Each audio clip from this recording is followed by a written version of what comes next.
Tonight, we go inside all of it. Before we get to the geopolitics, you need to understand what was actually transferred, because until you grasp what the RS-28 Sarmat actually is, the number 1000 won't mean what it should. NATO analysts named it Satan II. They don't use dramatic language for theater. That name came from sober, technical assessment. Here's what we're dealing with. The Sarmat has an operational range of 18,000 kilometers. That means it can reach any point on Earth from any launch site inside Iran. But range alone doesn't tell the full story. This missile carries up to 15 independently targetable nuclear warheads, meaning a single launch can simultaneously strike 15 separate targets. Tel Aviv, Haifa, Be'er-Sheva, the Dimona nuclear site, Nevatim Air Base, all of them with one missile in one launch sequence. And there are warheads left over for the command bunkers underneath each of them. One missile. Every strategically significant location in a country the size of New Jersey, simultaneously. Now multiply that by 1,000. The total theoretical warhead delivery capacity of Iran's newly transferred arsenal is 15,000 nuclear warheads. The United States currently maintains approximately 1,500 deployed strategic warheads across its entire nuclear triad, land-based missiles, submarines, and bombers combined. Iran just received delivery capacity that exceeds America's entire deployed nuclear force by a factor of 10. But it gets worse. The Sarmat was specifically engineered to defeat American missile defense, not to challenge it, not to stress test it, to make it irrelevant.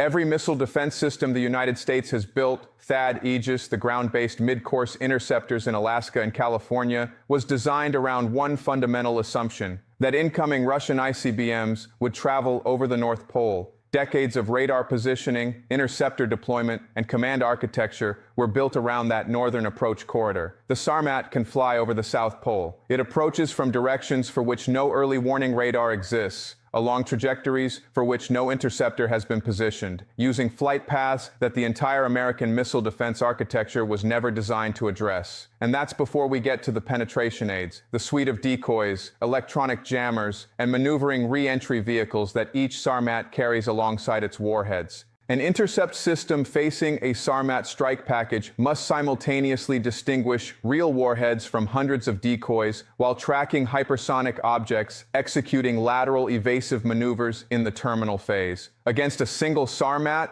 you might intercept some decoys and accomplish nothing. Against 10 Sarmats, every intercept system in the theater gets saturated before a single real warhead is engaged. Against 1,000 Sarmats, the concept of missile defense stops having operational meaning. Israel's Arrow 3 system, its most advanced ballistic missile defense, carries a total interceptor inventory capable of engaging a fraction of one Sarmat's warhead package. Against 1,000 missiles, Arrow 3 is not a shield. It's a symbol. No system built, no system in development, no classified next-generation program in the American defense establishment can intercept 1,000 simultaneously launched ICBMs. The physics don't allow it, the math doesn't allow it, the timeline doesn't allow it. Iran now holds a nuclear strike capability that is, for all practical purposes, unlimited. The question everyone is asking right now is, how? How does a country move 1,000 nuclear-capable intercontinental ballistic missiles across an international border without triggering a Western interdiction response? How does the most sophisticated intelligence apparatus in human history miss it? The answer is uncomfortable, and it exposes something important about the real limits of American global power. This transfer didn't happen through covert back channels or black market logistics. It wasn't smuggled. It moved through official Russian military channels, authorized at the highest level of the Russian government, executed openly enough that the cover story was built into the operation itself. Here's how Moscow did it. The transfer ran through 3 segments: rail transport across Russian territory to the Caspian Sea coast,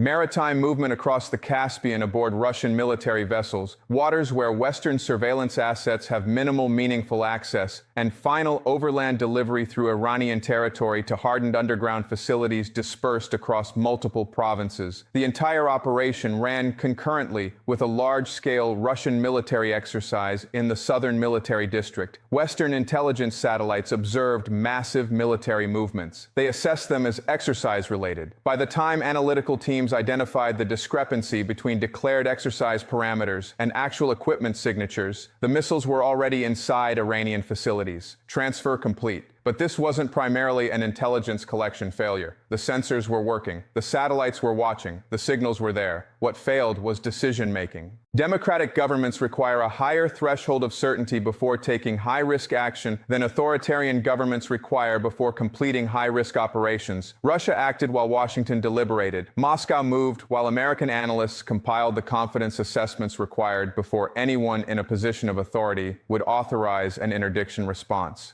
By the time the confidence was high enough to act, there was nothing left to act on. The Iranian reception infrastructure, the hardened underground launch facilities, command and control systems, technical crews trained in Sarmat operations had been built out over years in advance of this moment. Iranian and Russian technical teams had been working together at classified facilities, constructing the receiving architecture.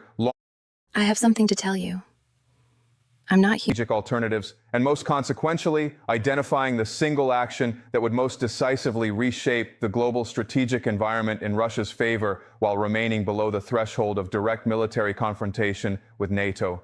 The answer was Iran, a nuclear-armed Iran, or more precisely, an Iran possessing the world's most advanced nuclear delivery systems, permanently transforms the Middle Eastern strategic environment. It permanently consumes American strategic attention. It permanently ties down American military resources. It permanently degrades American credibility as the guarantor of regional security. Every percentage point of American strategic capacity absorbed by a nuclear-capable Iran is a percentage point unavailable for pressure on Russia.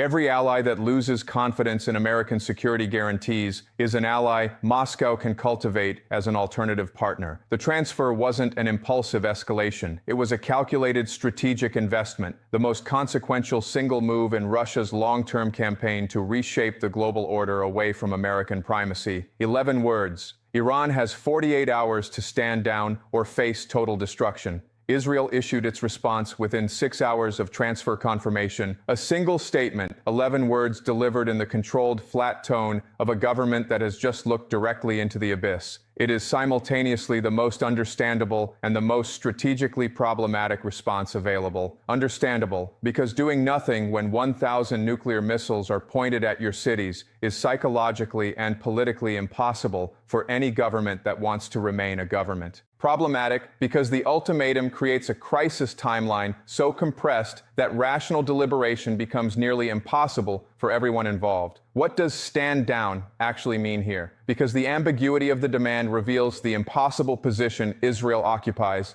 Iran cannot physically return 1,000 Sarmat missiles to Russia in 48 hours. The logistics of such a reversal, transportation, disassembly, verification, would take months under optimal conditions. So, stand down means something else. At minimum, a verifiable commitment to remove the missiles from operational alert status. At maximum, a commitment to strategic disarmament that no Iranian government could accept without immediate political collapse. Iran's response came within 3 hours, delivered not through diplomatic channels, but through a public statement from the Supreme Leader's office, a deliberate choice of forum that signaled the answer before the words were even read. The statement was brief.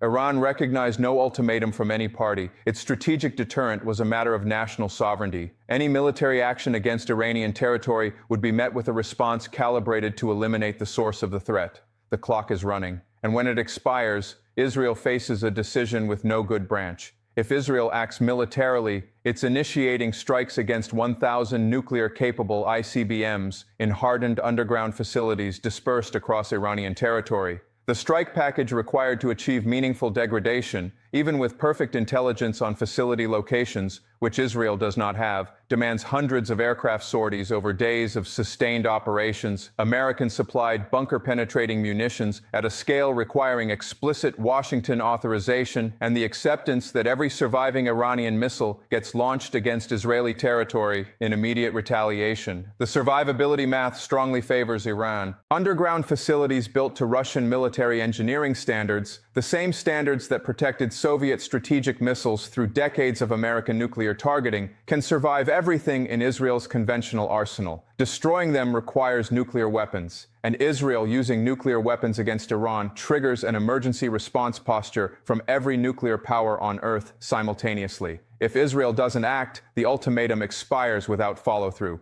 Israel has publicly demonstrated that its red lines bend under sufficient pressure. The deterrence value of every future Israeli threat is permanently degraded. adversaries across the region update their strategic models. The Samson option, the bedrock of Israeli deterrence doctrine, has been deterred. There is no version of this decision that leaves Israel's strategic position intact, and Washington's response made it worse. The official American statement called for maximum diplomatic engagement and de-escalation through dialogue. It did not endorse the ultimatum. It did not commit military support for Israeli action. It did not threaten Russia with consequences for the transfer. In Tel Aviv, that statement was read with perfect clarity. America is not coming, not in 48 hours, not at the scale this situation requires. There is a concept in strategic studies called deterrence failure. The moment when the threat of retaliation stops preventing an adversary from doing what you declared unacceptable. American strategic doctrine has been organized around preventing deterrence failure for 80 years. Every weapons system, every alliance commitment, every forward deployment of military power was built around one foundational guarantee. The cost of challenging American interests will always exceed the benefit. Last night, deterrence failed, not partially, not in a limited domain. Comprehensively and structurally, Russia transferred 1,000 nuclear-capable ICBMs to Iran. This was an action American policy had declared categorically unacceptable across multiple administrations, through multiple diplomatic frameworks, via multiple channels of communication to Moscow. The consequences were threatened clearly. Russia did it anyway, and the consequences already largely implemented in the context of Ukraine carry no additional deterrent weight against an action that has already been completed. Washington is now holding a deterrence framework that just failed its most consequential real-world test, and every government on Earth is updating its assessment simultaneously. Every adversary is calculating which other actions, previously considered